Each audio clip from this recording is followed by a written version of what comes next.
N24 news వార్తలకు స్వాగతం. ముందుగా వార్తల్లోని ముఖ్యాంశాలు. ఏకగ్రీవంగా డిప్యూటీ చైర్మన్ గా తూమాటి మాధవరావు ఎన్నిక, వైసీపీ సభ్యుల అభినందనలు. మండలి డిప్యూటీ చైర్మన్ గా బాధ్యతలు చేపట్టిన తూమాటి అన్ని పార్టీలతో సమన్వయంతో పనిచేస్తారని వెల్లడి.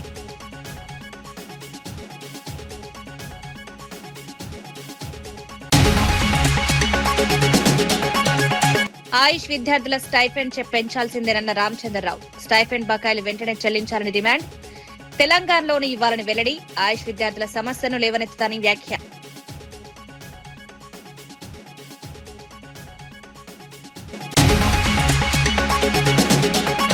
బీసీ డిక్లరేషన్ ఎప్పుడు అమలు చేస్తారన్న ఆనంద్ గౌడ్. విగ్రహాలు పెడితే బీసీల సమస్యలు పరిష్కారం అవుతాయా అని ప్రశ్న. విద్యార్థుల ఫీజు బకాయిలు వెంటనే చెల్లించాలని డిమాండ్. జనగామకు సర్దార్ సర్వాయి పాపన్న పేరు పెట్టాలన్న ఆనంద్.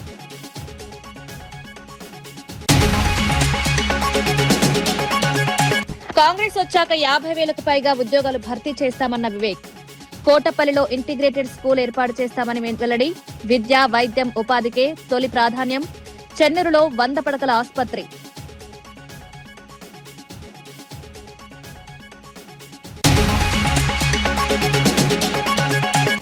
స్థానిక ఎన్నికల్లో 34% బీసీ రిజర్వేషన్లపై కొల్లు హర్షం. బీసీల రాజకీయ ప్రాతినిధ్యం పెంచడమే లక్ష్యం. బీసీ రిజర్వేషన్లకు చట్టపరమైన రక్షణ. 34% రిజర్వేషన్లని కూటమి ప్రభుత్వ కీలక నిర్ణయం. ఆంధ్రప్రదేశ్ శాసన మండలి డిప్యూటీ చైర్మన్ గా తూమాటి మాధవరావు ఏకగ్రీవంగా ఎన్నికయ్యారు. మండలి సమావేశంలో డిప్యూటీ చైర్మన్ ఎన్నిక ప్రక్రియ పూర్తయిన అనంతరం చైర్మన్ మోషన్ రాజు అధికారికంగా మాధవరావు ఎన్నికను ప్రకటించారు. డిప్యూటీ చైర్మన్ పదవికి తూమాటి మాధవరావు ఒక్కరే నామినేషన్ దాఖలు చేయడంతో ఏకగ్రీవ ఎన్నికకు మార్గం సుగమమైంది. ఎన్నికల అనంతరం మండలిలో ఆయనకు పలువురు సభ్యులు అభినందనలు తెలిపారు. వైసీపీకి చెందిన సభ్యులు కూడా మాధవరావును అభినందించి శుభాకాంక్షలు తెలియజేశారు. మండలి వ్యవహారాలను సమర్థవంతంగా నిర్వహించడంలో డిప్యూటీ చైర్మన్ గా తన బాధ్యతను సమర్థవంతంగా నిర్వహిస్తారని మాధవరావు తెలిపారు. సభ్యుల హక్కులు, ప్రజా సమస్యలపై చర్చలకు ప్రాధాన్యమిస్తారని పేర్కొన్నారు. మండలి కార్యకలాపాలు సజావుగా కొనసాగేందుకు అన్ని పార్టీల సభ్యులతో సమన్వయంతో పనిచేస్తానన్నారు.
హైదరాబాద్ ఎర్రగడ్డ ఆయుర్వేదిక్ ఆసుపత్రిలో స్టైపెండ్ పెంపు, బకాయిల విడుదల కోసం విద్యార్థులు చేస్తున్న దీక్షకు బీజేపీ రాష్ట్ర అధ్యక్షుడు ఎన్ రామచంద్రరావు మద్దతు తెలిపారు.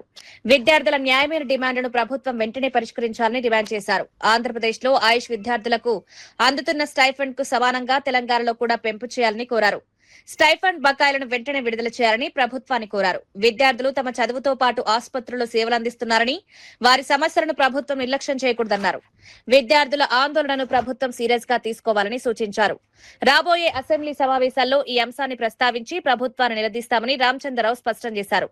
విద్యార్థుల సమస్యలను శాసనసభ దృష్టికి తీసుకువెళ్లి పరిష్కారం కోసం ఒత్తిడి తెస్తామన్నారు. స్టైఫండ్ పెంపు విషయంలో ప్రభుత్వం స్పష్టమైన నిర్ణయం తీసుకోవాలని కోరారు. బకాయిలు చెల్లించకుండా విద్యార్థులను ఇబ్బందులకు గురి చేయడం సరికాదన్నారు.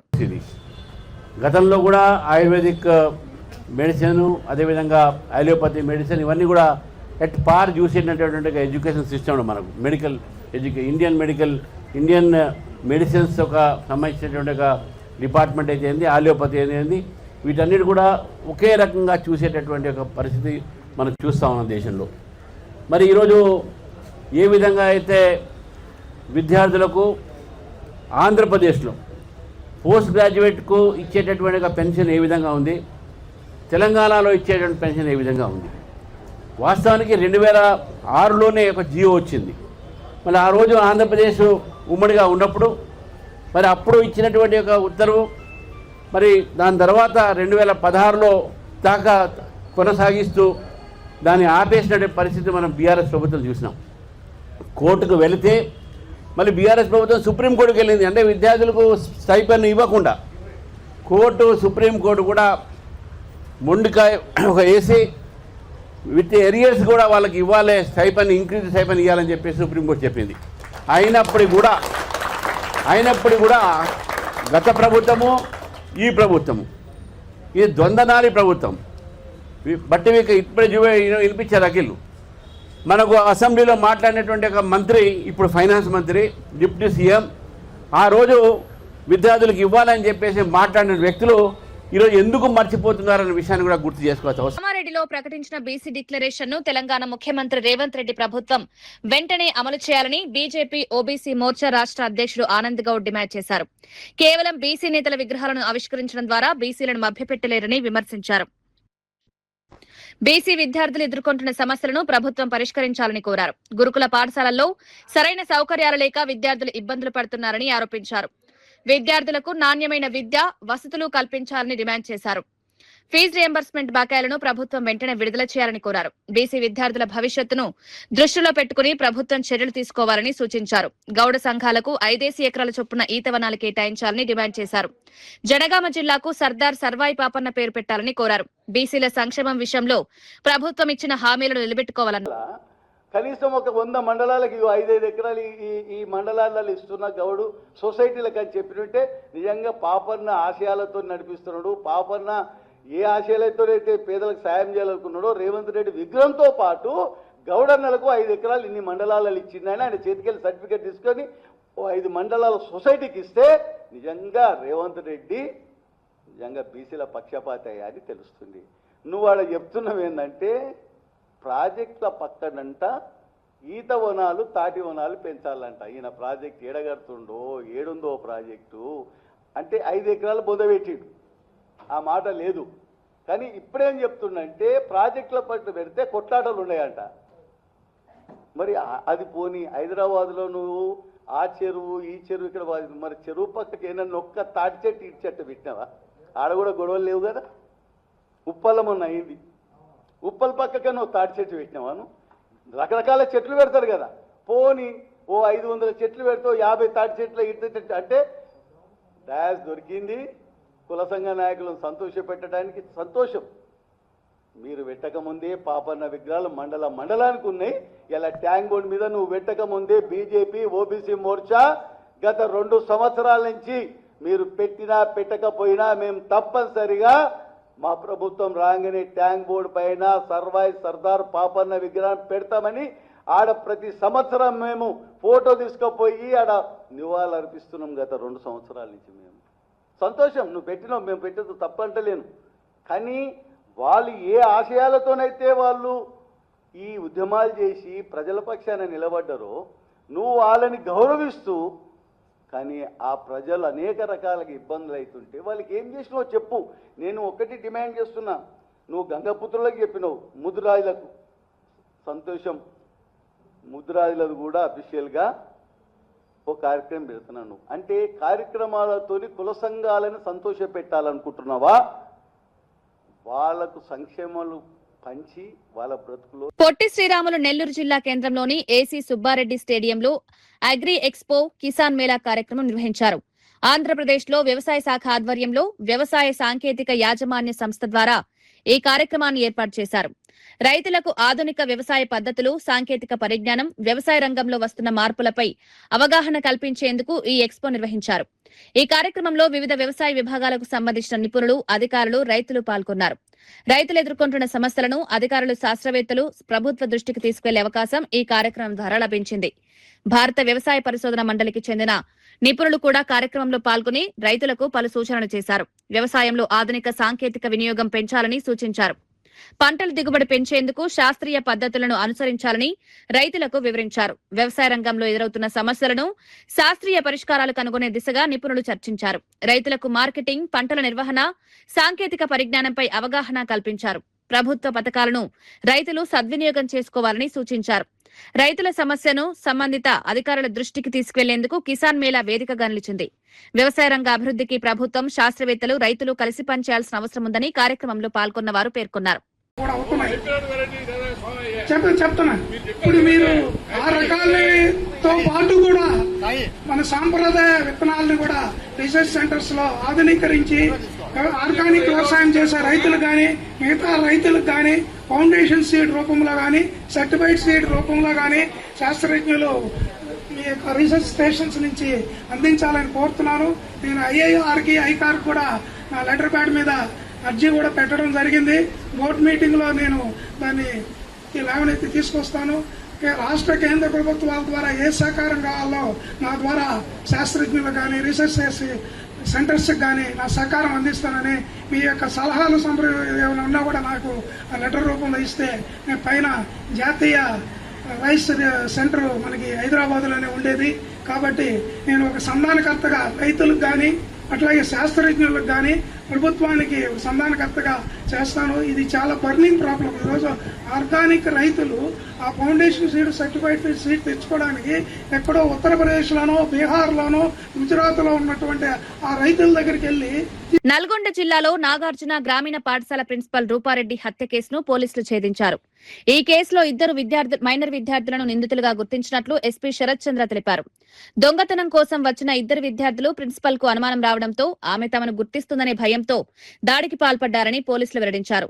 ఈ క్రమంలో ఆమెపై 27 సార్లు కత్తితో పొడిచి హత్య చేసినట్లు దర్యాప్తులో తేలిందని ఎస్పీ తెలిపారు. ఘటనానంతరం పోలీసులు సాంకేతిక ఆధారాలతో దర్యాప్తు చేపట్టారు. నిందితుల కదలికలను పరిశీలించి వారిని గుర్తించినట్లు చెప్పారు. నిందితుల నుంచి సుమారు 1.54 లక్షల నగదు, మొబైల్ ఫోన్లు స్వాధీనం చేసుకున్నట్లు వెల్లడించారు. కేసులో మరిన్ని వివరాలను దర్యాప్తు ద్వారా సేకరిస్తున్నామని పోలీసులు తెలిపారు. ఘటనకు సంబంధించిన ఆధారాలను సేకరించి నిందితుల పాత్రను నిర్ధారించినట్లు చెప్పారు.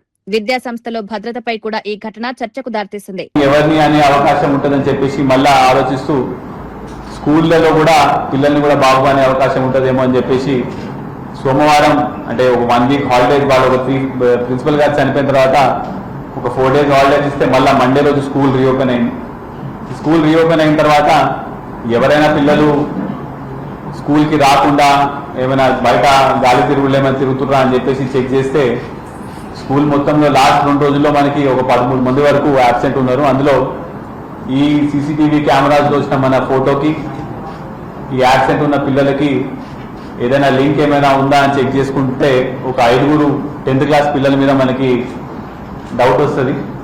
అందులో కూడా వాళ్ళ గురించి మనం బ్యాక్గ్రౌండ్ వెరిఫికేషన్ చేసుకుంటూ ఉంటే ఒక 2 10th క్లాస్ పిల్లలు అదే స్కూల్లో చదువుతున్న పిల్లలు గత 2-3 రోజుల నుంచి కూడా డబ్బులు బాగా ఖర్చు పెడుతూ జనాలు వాళ్ళ ఫ్రెండ్స్లలో కూడా పార్టీలాగా ఇచ్చుకుంటూ ఎక్కువగా గాలి తిరుగుతున్నారని చెప్పి సమాచారం రాగానే వీళ్ళిద్దరి మీద మనకు సస్పిషన్ వచ్చి మనం వీళ్ళిద్దరిని వాళ్ళ పొద్దున మనం వాళ్ళని పట్టుకోవడం జరుగుతుంది. అయితే ఇందులో మనం పట్టుకున్నప్పుడు ఒక పర్సన్ అంటే వీళ్ళందరూ మైనర్స్ కాబట్టి వాళ్ళ పేర్లు మేము చెప్పలేము. అందులో JCL1, JCL2. JCL1 దగ్గర మనం 1,54,000 వరకు క్యాష్ ఆయన దగ్గర దొరుకుతుంది. ఒక చిన్న ఐఫోన్ కూడా ఉంటుంది. ఈ క్యాష్ ఎక్కడి నుంచి వచ్చిందని అడిగే క్రమంలో కూడా నాకు నా తల్లిదండ్రులు ఇచ్చినారని చెప్తారు. కాకపోతే ఆ క్యాష్ మీద రక్తపు మరకలు ఉంటాయి. ఆ రక్తం కూడా మనము చూస్తే హ్యూమన్ బ్లడ్, ఎమ్మటే ల్యాబ్కి పంపిస్తే హ్యూమన్ బ్లడ్ అని చెప్పడం జరిగింది. అయితే దాని తర్వాత మళ్ళా ఇంట్రాగేషన్లో వాళ్ళిద్దరూ కక్ష పెట్టుకొని రూపారెడ్డిని ప్లాన్ చేసి మర్డర్ చేసినట్టు కన్ఫెస్ చేసినారు. అయితే దీనికి ముఖ్య కారణం ఏంటంటే నాగర్ కర్నూలు జిల్లాలోని పలు హాస్టళ్లలో ఫుడ్ కమిషన్ అధికారులు ఆకస్మిక తనిఖీలు నిర్వహించారు. పేద విద్యార్థులకు నాణ్యమైన పోషకాలతో కూడిన ఆహారం అందుతుందా లేదా అనే అంశాన్ని అధికారులు పరిశీలించారు. హాస్టళ్లలో వంటగదులు, ఆహార పదార్థాల నిల్వ, వంట విధానం, భోజన నాణ్యత వంటి అంశాలను తనిఖీ చేశారు. విద్యార్థుల ఆరోగ్యానికి ఎలాంటి ఇబ్బందులు కలగకుండా ఆహార నాణ్యతపై ప్రత్యేక శ్రద్ధ వహించాలని అధికారులను ఆదేశించారు. హాస్టల్ నిర్వాహకులు విధుల పట్ల నిర్లక్ష్యం వహిస్తే కఠిన చర్యలు తప్పవని హెచ్చరించారు. విద్యార్థులకు అందించే భోజనంలో నాణ్యతా ప్రమాణాలు తప్పనిసరిగా పాటించాలని సూచించారు. ఆహార పదార్థాలను పరిశుభ్రమైన వాతావరణంలో నిల్వ చేయాలని చెప్పారు. విద్యార్థుల ఆరోగ్య పరిస్థితిని ఎప్పటికప్పుడు పర్యవేక్షించాలని అధికారులకు సూచించారు. హాస్టళ్లలో పారిశుద్ధ్యం, తాగునీరు, వంటగది పరిశుభ్రతపై కూడా దృష్టి పెట్టాలని ఆదేశించారు. పేద విద్యార్థులకు ప్రభుత్వం అందిస్తున్న వసతుల్లో ఎలాంటి లోపాలు లేకుండా చూడాలని పేర్కొన్నారు. విద్యార్థుల నుంచి కూడా ఆహారం, వస్తువులపై వివరాలు తెలుసుకునే ప్రయత్నం చేశారు. హాస్టళ్లలో నాణ్యమైన భోజనం అందించడంలో అధికారుల నిరంతరం పర్యవేక్షణ కొనసాగించాలని సూచించారు. ఇప్పటికి మాత్రం నేను మిమ్మల్ని అందరినీ మెచ్చుకోకుండా ఉండలేదు. 50% చేంజెస్ వచ్చినాయి. చాలా బాగా అప్పటికి ఇప్పటికి చాలా సక్సెస్ అయింది. ఇంకా 100% ఆహార భద్రతా వ్యవస్థని ఇక్కడ మనం అమలు చేయాల్సిన అవసరం ఉంది. ఎందుకంటే ఉక్కు పిడికిళ్ళు, ఇనుప కండరాలు, దృఢ సంకల్పం గల యువత ఈ దేశానికి అవసరం అన్నారు స్వామి వివేకానంద. మరి అలాంటి యువతని మనం దేశానికి అందించినప్పుడే మనం అన్ని దేశాలతో పోటీపడి అభివృద్ధిలో ముందుకు పోతాం. ముందుకు పోవాలంటే మనం యువతను ప్రోత్సహించాల్సిందే. వాళ్ళ యువత పర్ఫెక్ట్ గా ఉండాలంటే వాళ్ళ ఆరోగ్య స్థితిగతులు మీద వాళ్ళదంతా ఆధారపడి ఉంటుంది కనుక పోషక విలువలతో కూడిన ఆహారాన్ని మనం అందించాల్సిందే. దానికి మనందరం పాటుపడాల్సిందే, మన వంతు పాత్ర ప్రోత్సహించాల్సిందే. అయితే ఇందులో ఇంకొకటి ఏంటి అంటే నేను అభినందించకుండా ఉండలేకపోతున్నాను. దాదాపు 33 జిల్లాలలో ఎక్కడ చూసినా ఈ గ్రీటెస్ట్ అడ్రసింగ్ మెకానిజం ఏదైతే ఉందో అది ఓలాంటి కోల్డ్ వ్యవస్థలో ఉంది.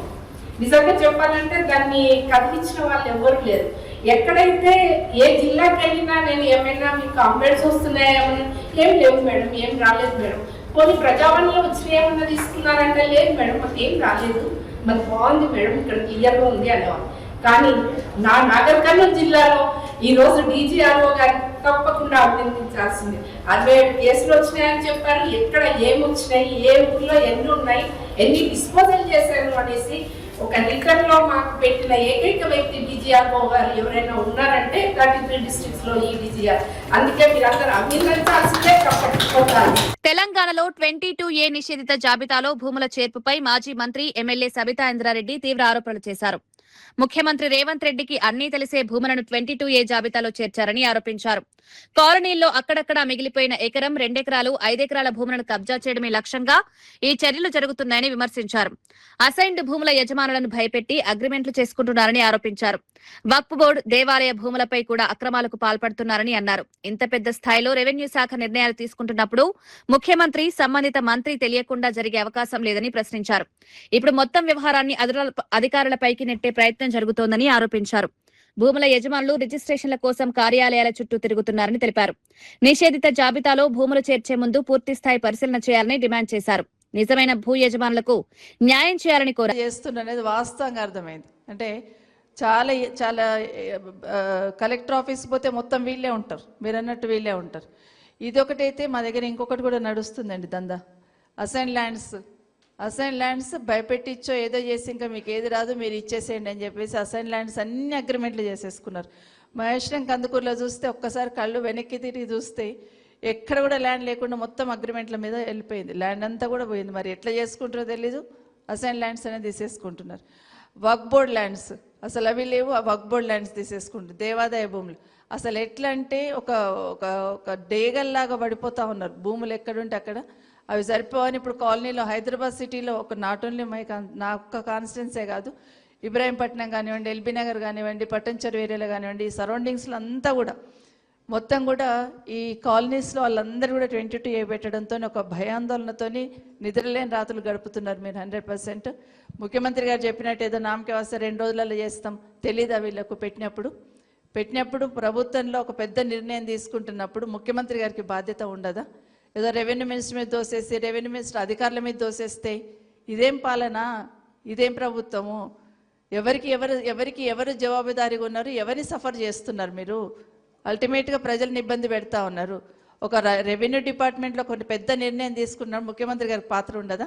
100% ఉంటుంది. ముఖ్యమంత్రి గారి నోటీసులో లేకుండా ఇది పెట్టనే లేదు, మంత్రి గారి నోటీసులో లేకుండా అధికారులు ఇది పెట్టరు. ఖచ్చితంగా ప్రభుత్వం నుండి డైరెక్షన్ ఉంటుంది కాబట్టి ఇది చేసి ఉన్నారు. కానీ ఎవరిని ఇబ్బంది పెడుతున్నారనేది ఇప్పటికైనా ఆలోచించుకోవాలి. అదేదో తప్పు జరిగిపోయింది క్షమించండి అంటే అంత ఈజీగా అయ్యేది కాదు. ఎంతమంది బాధపడి ఉంటారు? ఎన్ని నిద్రలేని రాత్రులు 3-4 నెలల నుండి నడుస్తుంది ఇది. ఈ 1 వీక్ నుండి కాదు, 3-4 నెలల నుండి ఎవరంతలో వాళ్ళు సఫర్ అయిపోయి ఎక్కడంటే అక్కడ పోయి ఎవరికి దండం పెట్టాలో ఏం చేయాలో అర్థం కాని పరిస్థితులలో తిరుగుతున్న సందర్భం చూస్తున్నాం. అందరు కూడా మేమేం చేస్తామంటే పాపం మేడం దగ్గరికి పోతే ఏమవుతుంది, 22A కదా, అధికారుల దగ్గర పోదాం, ఏం చేద్దామో, దండం పెడదాం, పోదాం. కొంతమంది మధ్యలో బ్రోకర్లు కొంతమంది తిరుగుతున్నారు. ఇదంతా వాస్తవం జరుగుతూ ఉంది. ఇప్పుడు ఏమి తెలియనట్టు 2 రోజులలో క్లియర్ చేయాలని ముఖ్యమంత్రి గారు చెప్పి వెళ్ళిపోయినారు. ఫ్లైట్ ఎక్కి వెళ్ళిపోయింది. మళ్ళీ 20 రోజుల దాకా రాడైనా. కానీ ఇక్కడ బాధపడేది ఎవరు? ఖచ్చితంగా సామాన్యులు బాధపడుతున్నారు. మా కాలనీలలో అయితే 200 గజాలు, 300 గజాలు, 150 గజాలలో ఇండ్లు కట్టుకొని ఉన్న వాళ్ళే ఉన్నారు. కానీ మీకు కూడా నా రిక్వెస్ట్ ఏంటంటే ఎక్కడ కూడా భయపడకండి. ఖచ్చితంగా మీ తరఫున ఫైట్ చేయడానికి కేసీఆర్ గారి నాయకత్వంలో పెద్దలు హరీష్ రావు గారు ఇప్పుడు ఏదైతే చెప్తున్నారో మీకు భరోసా ఇచ్చే ప్రయత్నం. కానీ దాని వెనకాల ఏం జరుగుతుందని కనీసం మతలబ్ తీయండి. మీరు అనుకుంటే ఖచ్చితంగా తీస్తారు. ఎందుకు పెట్టారు ఇన్ని రోజులు? యాదాద్రి భువనగిరి జిల్లాలో పెండింగ్ లో ఉన్న సాగునీటి ప్రాజెక్టులకు నిధులు విడుదల చేయాలని డిమాండ్ చేస్తూ పాదయాత్ర చేపట్టనున్నట్లు సిపిఎం రాష్ట్ర కమిటీ సభ్యుడు కొండమడుగు నరసింహ తెలిపారు. జిల్లా ఏర్పడి దశాబ్దం పూర్తవుతున్నా ఒక్క సాగునీటి ప్రాజెక్టు కూడా పూర్తి స్థాయిలో పురోగతి సాధించలేదని విమర్శించారు. బస్వాపురం, గంధమల్ల, చర్లగూడెం వంటి బహుళార్థ సాధక ప్రాజెక్టులు నిధుల కొరతతో ఏళ్లుగా పెండింగ్ లో ఉన్నాయని తెలిపారు. ఈ ప్రాజెక్టులకు వెంటనే నిధులు విడుదల చేసి పనులు పూర్తి చేయాలని డిమాండ్ చేశారు. బునాదిగాని కాల్వ, ధర్మారెడ్డిపల్లి, పిల్లాయిపల్లి కాలువల పనులకు కూడా నిధులు కేటాయించాలని కోరారు. ప్రాజెక్టుల కోసం భూములు కోల్పోయిన నిర్వాసితులకు నష్టపరిహారం చెల్లించాలని డిమాండ్ చేశారు. ఈ నెల 29, 30, 31 తేదీల్లో భువనగిరి నుంచి హైదరాబాద్ లోని ఇందిరా పార్క్, ధర్నా చౌక్ వరకు పాదయాత్ర నిర్వహిస్తామన్నారు. 31వ తేదీన ఇందిరా పార్క్ వద్ద భారీ మహాధర్నా నిర్వహించనున్నట్లు తెలిపారు. అందుకనే ప్రజలు, రైతులు, వ్యవసాయ కూలీలు, వృత్తిదారులు పెద్ద ఎత్తున పాల్గొని ఈ కార్యక్రమాన్ని జయప్రదం చేయాలని కోరుతా ఉన్నాం. గత పాలకులు కానీ ఈ పాలకులు కానీ ప్రజల్ని మోసం చేస్తూ ఉన్నారు, హామీలు ఇస్తున్నారు, కానీ అమలు చేసే పరిస్థితులు లేదు. కేసీఆర్ ప్రభుత్వం గతంలో కొన్ని ప్రాజెక్టులు యాదాద్రి జిల్లాలో ప్రారంభించిండు. ఇందులో ప్రధానమైనది బస్వాపురం రిజర్వాయర్కి సంబంధించి, అదేవిధంగా మునుగోడు ప్రాంతానికి కీలకమైన ప్రాజెక్టు కూడా ప్రభుత్వం ఆ రోజు తీసుకున్న శివన్నగూడెం సంబంధించిన ప్రాజెక్టు, అదేవిధంగా ఈ మధ్య కాలంలో గంధమల్ల ప్రాజెక్టు, ఈ 3 ప్రధాన ప్రాజెక్టులు యాదాద్రి జిల్లాకు రైతాంగానికి సాగునీరుకు ఉపయోగపడే ప్రాజెక్టులు ఉన్నాయి.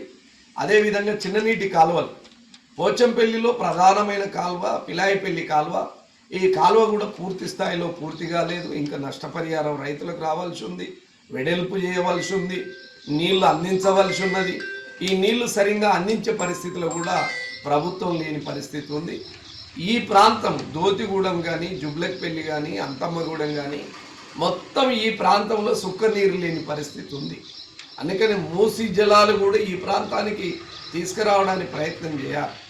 పోచంపల్లి, మూసీ విష కాలుష్యం నుంచి కడప జిల్లా బ్రహ్మంగారి మఠం మండలం కమ్మవారిపల్లిలో భూ వివాదం రాజకీయ రంగు పులుముకుంది.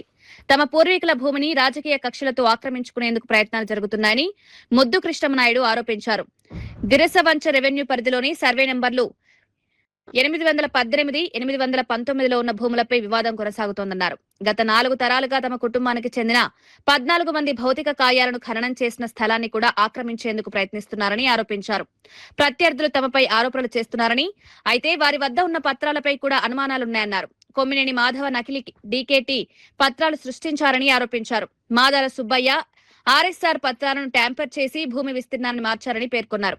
ఈ ఆరోపణలకు సంబంధించిన ఆధారాలు తమ వద్ద ఉన్నాయన్నారు. తమపై ఏదైనా తప్పు ఉన్నట్లు నిరూపిస్తే ఎలాంటి విచారణకైనా సిద్ధంగా ఉన్నామని ముద్దు కృష్ణమనాయుడు స్పష్టం చేశారు. నిరాధార ఆరోపణలు చేస్తే బాధ్యులపై చట్టపరమైన చర్యలు తీసుకుంటామని హెచ్చరించారు. భూ వివాదాన్ని రాజకీయ కక్షలతో కాకుండా చట్టపరమైన ఆధారాలతో పరిష్కరించాలని కోరారు.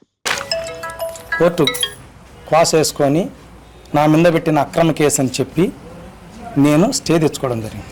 తర్వాత 2019 వరకు ఎవరి భూముల్లో వాళ్ళు ఉన్నారో, ఎవరి దాంట్లో వాళ్ళు ఉన్నారో బాగానే ఉంది. అప్పటి వరకు మా పెద్దోళ్ళు ఉన్న మా అన్నగారి సమాధులు కూడా ఉన్నాయి. అక్కడ సమాధులను మన హిందూ సాంప్రదాయంలో ఎంత దేవాలయాల కంటే గొప్పగా భావించే చనిపోయిన వాటిని కూడా వదలలేదు ఈ దుర్మార్గులు. చనిపోయిన వారిని కూడా వదలకుండా, వాళ్ళ ఆనవాళ్ళు కూడా లేకుండా, చివరి జ్ఞాపకార్థాలు కూడా లేకుండా చేసిండ్రు.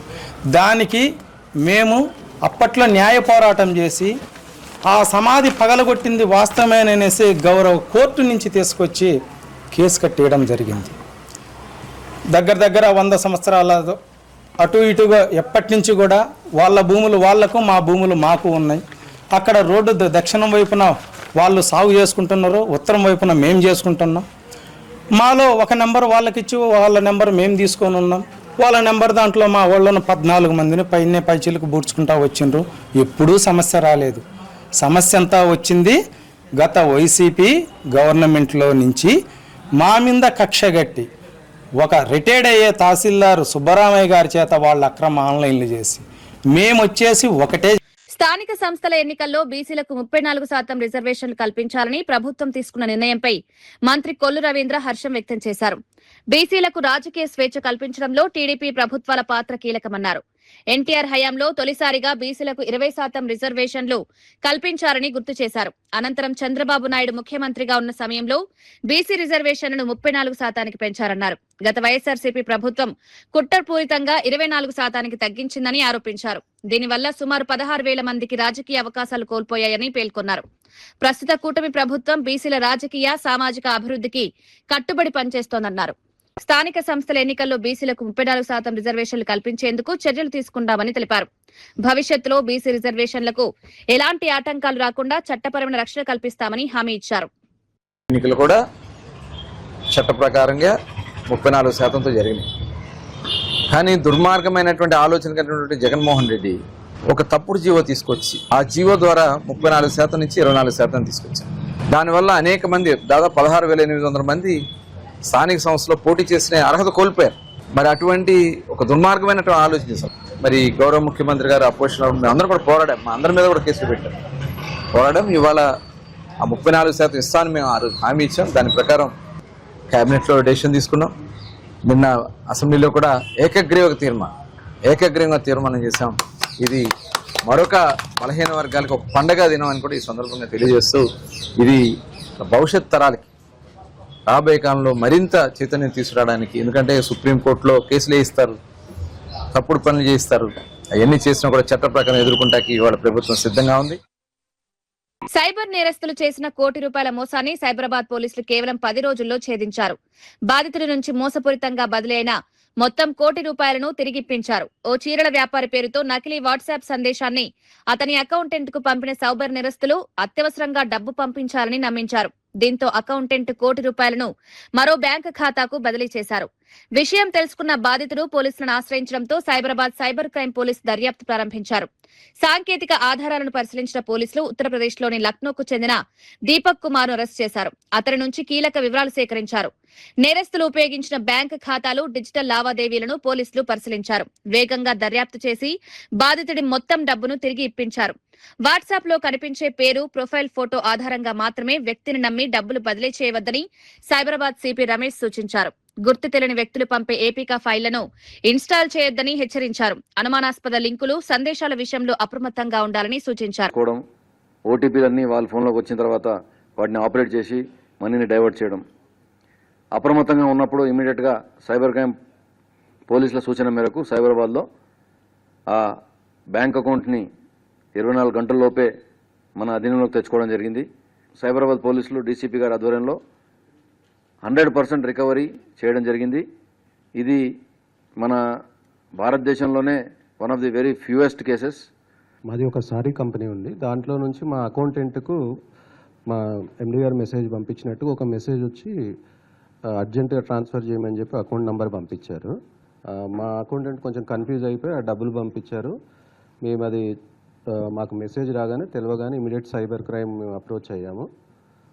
కేసు పెట్టగానే మాకు సార్ వాళ్ళంతా సపోర్ట్ చేసి మా డబ్బు రికవరీ చేయించారు. ఏపీకే ఫైల్ ఏదో మా అకౌంటెంట్కి పంపించిండ్రు. తెలియక తను అది క్లిక్ చేశాడు. క్లిక్ చేయగానే తన ఫోను వాళ్ళ కంట్రోల్లోకి వెళ్ళిపోయింది. సో మేము పంపినట్టు మెసేజెస్ వస్తున్నాయి ఆయనకి.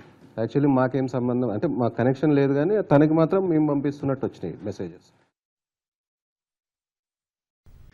రాష్ట్రంలో కాంగ్రెస్ ప్రభుత్వం అధికారంలోకి వచ్చిన తర్వాత ఇప్పటి వరకు 50,000కు పైగా ఉద్యోగాలు భర్తీ చేస్తామని మంత్రి వివేక్ తెలిపారు. మంచిర్యాల జిల్లా కోటపల్లి మోడల్ స్కూల్లో 50 లక్షల రూపాయల అభివృద్ధి పనులకు శంకుస్థాపన చేశారు.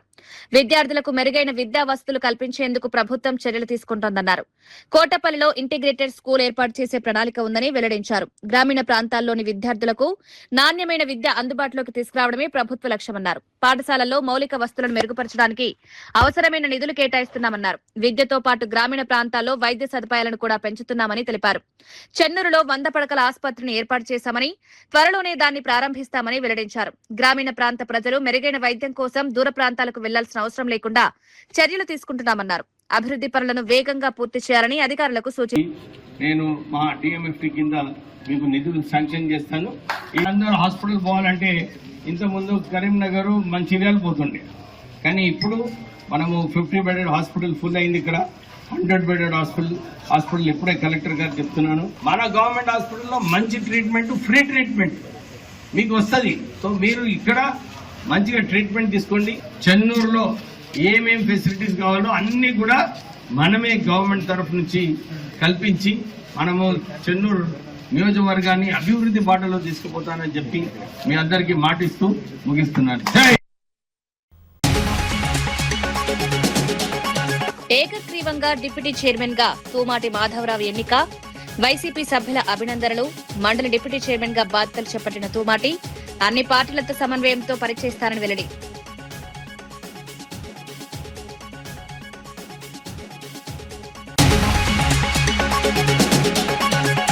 ఆయుష్ విద్యార్థుల స్టైఫెండ్ పెంచాల్సిందేనన్న రామచంద్రరావు. స్టైఫెండ్ బకాయిలు వెంటనే చెల్లించాలని డిమాండ్. తెలంగాణలోని ఇవ్వాలని వెల్లడి. ఆయుష్ విద్యార్థుల సమస్యను లేవనెత్తుతానని వ్యాఖ్య.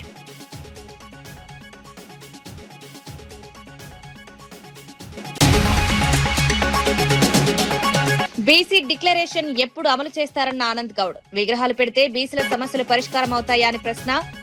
విద్యార్థుల ఫీజు బకాయిలు వెంటనే చెల్లించాలని డిమాండ్. జనగామకు సర్దార్ సర్వాయి పాపన్న పేరు పెట్టారన్న ఆనంద్.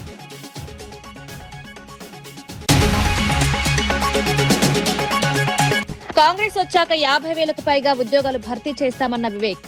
కోటపల్లిలో ఇంటిగ్రేటెడ్ స్కూల్ ఏర్పాటు చేస్తామని వెల్లడి. విద్య, వైద్యం, ఉపాధికే తొలి ప్రాధాన్యం. చెన్నూరులో 100 పడకల ఆసుపత్రి.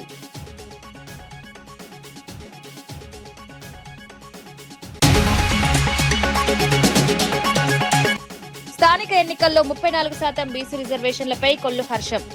బీసీల రాజకీయ ప్రాతినిధ్యం పెంచడమే లక్ష్యం. బీసీ రిజర్వేషన్లకు చట్టపరమైన రక్షణ.